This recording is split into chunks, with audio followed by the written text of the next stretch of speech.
Hello, everyone, and welcome to another episode of Spoiled. Today, I will be spoiling Osgood Perkins, the Monkey. I really like this film and its interpretation of the gore genre, which has experienced a resurgence after the massive success of Coralie Farragut's The Substance. I did have some issues, but I'll discuss that later. Without further ado, let's get into it. So, the runtime for this film is an hour and 38 minutes. Great. You could go ahead and have a really fun day even after you watch this film.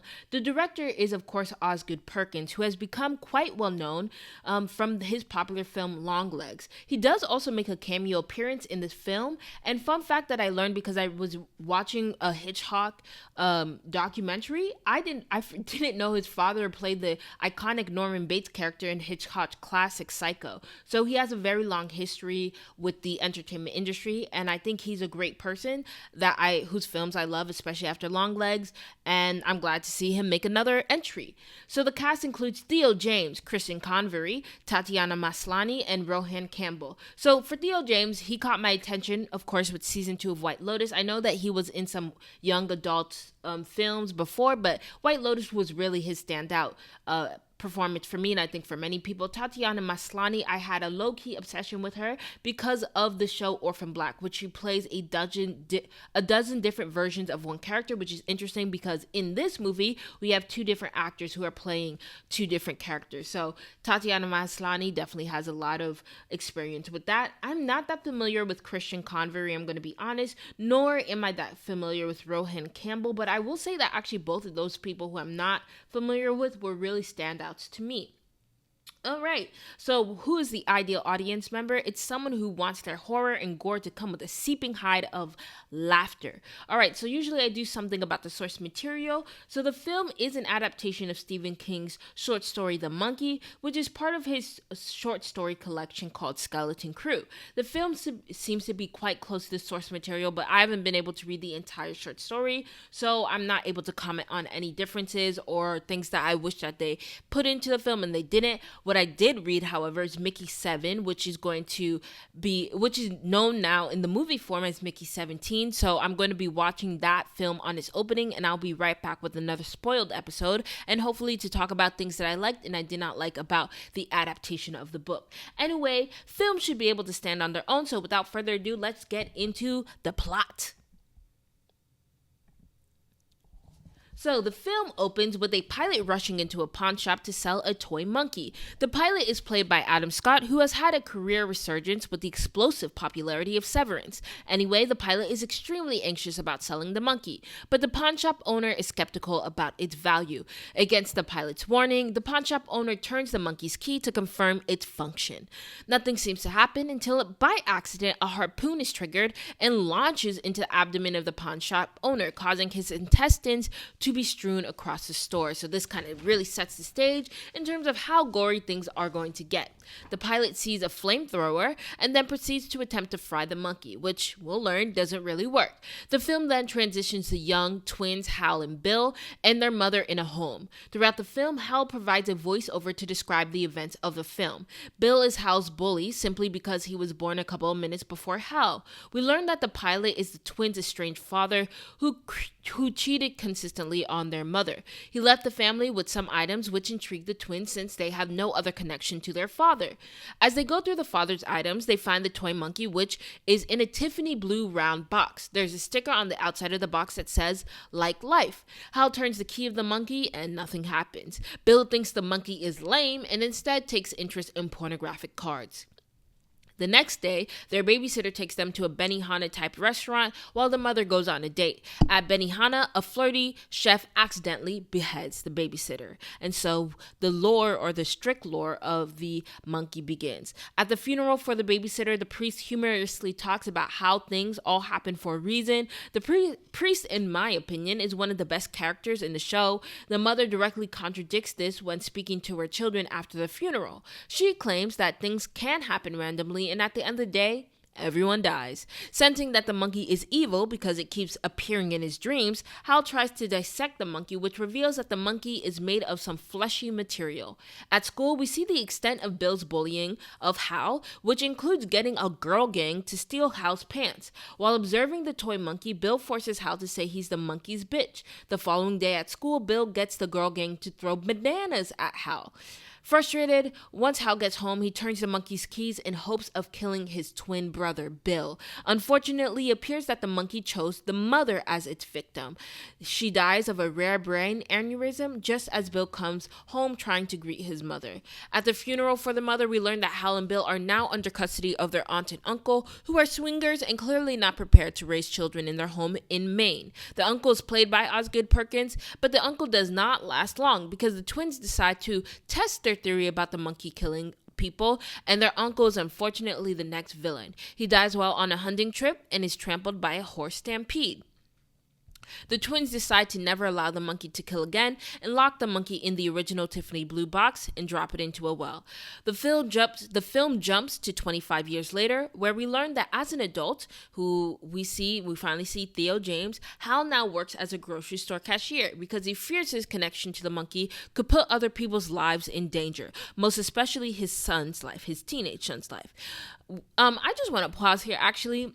I find it interesting because immediately when I saw Theo James playing a cashier, it's like, I don't think someone that beautiful would be a cashier. And it made me realize like how there is a way that we as a society sort of put people in particular boxes based off of their beauty. I also think that Theo James has unfortunately a very classic Hollywood beauty where it's just like clearly somebody would have snatched this man up and at least put him on the runway or model for photography or something, but he looked too damn good to be just a cashier. Anyway, we learned that the character Hal only sees his teenage son about once a year on yearly trips.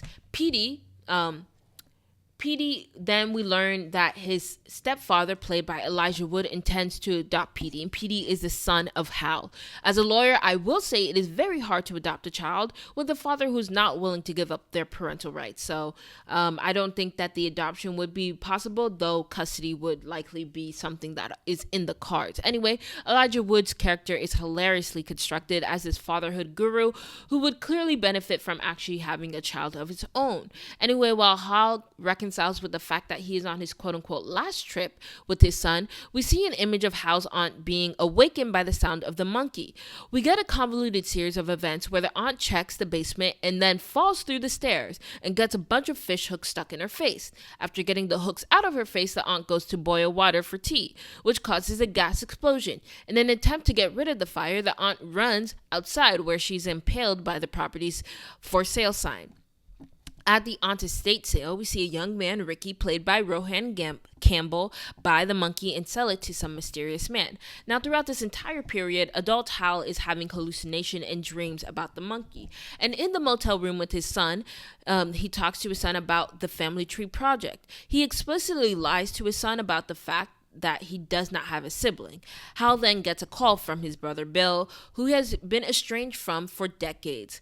Bill says Hal has to get back to Maine to settle his aunt's affairs and that the monkey has reappeared. Hal then has to bring Petey to his aunt's home, where Petey learns that his father has a brother from a quirky real estate agent.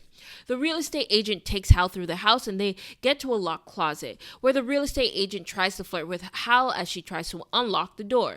Hal is anxious about what lies behind the door. The real estate agent eventually opens the door, which unfortunately causes a shotgun to drop and triggers it to shoot her. The police arrive on the scene and ask a series of questions before clearing Hal. Before Hal leaves his aunt's home with his son, he peruses a phone book, clearly looking for his brother's contact information. He finds his brother under the name Mrs. Monkey and calls Bill about his intentions. We now switch to Bill's narration of events. So throughout this film, we had Hal's narration, but now we get Bill, where we discover that he believes his brother is responsible for his mother's death. He tried to retrieve the monkey after it was thrown down the well, but is only able to get the key. Bill becomes obsessed with exacting revenge against his brother and has become a shut-in obsessed with finding the monkey. He now has the monkey thanks to Ricky, and he intends to keep on turning the key until Hal dies. He asks Hal to bring Petey to him so he can turn the key, but Hal clearly does not accept this proposition. So Bill has this theory that if Petey turns the key, that Hal is more likely to die. And of course, that kind of relates to the fact that when Hal, as a child, turned the key, their mother died. Meanwhile, Ricky is trying to get the monkey back. The entire main town is being struck by tragedy after tragedy, and he has a vague awareness that it has something to do with the monkey.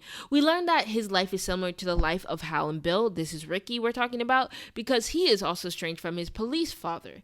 In order to get the monkey back, Ricky dresses as his father in his father's police uniform and procures the gun from his brother who is in the military. In their motel room, Hal and Petey are fighting as Hal is trying not to expose everything he knows about the monkey and the precarity that they are in. They get a knock at the door, which Hal opens, and Ricky proceeds to kidnap Hal and Petey so that he can get the monkey back from Bill.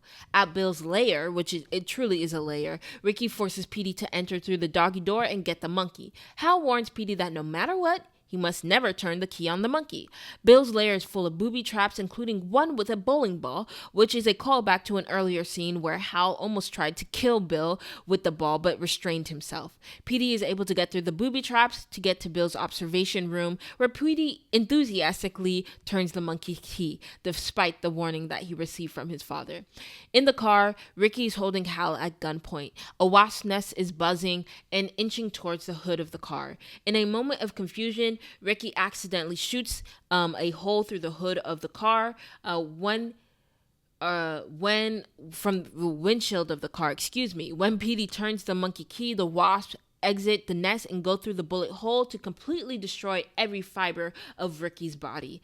Hal then tries to rescue his son and has a long but needed confrontation with his brother. Before Hal makes it up the stairs, Bill has already turned the key of the monkey many times, hoping that eventually one of these deaths has to be his brother. Instead, a plane falls out of the sky and dead passengers fall through the roof. The town is clearly going up in chaos, which allows Hal to confront Bill. Hal makes clear that the things in life just happen. An accident can feel cruel, but it is not necessarily the fault or the intent of one person. Hal also reminds Bill that he also suffered as a result of his mother's death. This scene got a lot of laughs from the audience. Bill, in his childlike fashion, fakes reconciliation, but eventually he does give Hal his hand, but the monkey has one final drum bang, which leads to the bowling ball smashing Bill's face in. At the end of the film, Petey and Hal continue on their trip. The main town is in chaos, a manifestation of death on a horse goes through the town, and a group of cheerleaders who made an appearance at the aunt funerals are beheaded by a truck. Petey and Hal drive off into the dark sunrise with the monkey strapped in the back seat. All right, this is a very fun film that understands the tone that it's trying to tackle. I think the main weakness, for example, of Longlegs is that I don't think Longlegs ever really understood what its tone was, which at times made it sometimes confusing and meandering. But I think that this film, The Monkey, is very well aware that it wants to be humorous and gory. The film makes clear on that it is engaging with absurdist conversation. So absurdism, like I felt Dolly, this idea that nothing really matters. Also Dadaism came up in my mind. This idea that we are supposed to embrace the ridiculousness because at the end of the thing, things happen for no particular reason. And I think that really justifies the film's construction and plot. However, the film does sometimes fall into repetitiveness. Since everything means nothing, the film also ends up feeling empty as well. At times, the CGI deaths got a bit boring to me. I wish the film would have used more practical effects, since I think the deaths were really kind of the core craft of this film. So might as well have invested a lot of money in a bunch of practical effects that kind of elevated the deaths beyond what we tend to see in TV and films today. Moreover, I think they could have done more stylization of the older Hal to make him a bit of a more believable loser. Bill definitely came off as more concrete than Hal because as the real estate agent observed, it's hard to hide the handsome face like that, like Theo James. And really, with the Hal portrayal, the adult Hal portrayal, I did not believe that he was just this loser who was working at a cashier. For some reason, I just couldn't really grasp that. Anyway, I did like the film. I think Longlegs, despite its confusing tone, is overall a better film because I love ambition, even if the ambition falls a little bit flat or doesn't satiate every sort of ends that it wants to. I love ambitious film, and I feel like The Monkey was just Osgood Perkins' attempt at having fun. Anyway, until next time, this was Strategic Delusion. Have a great day.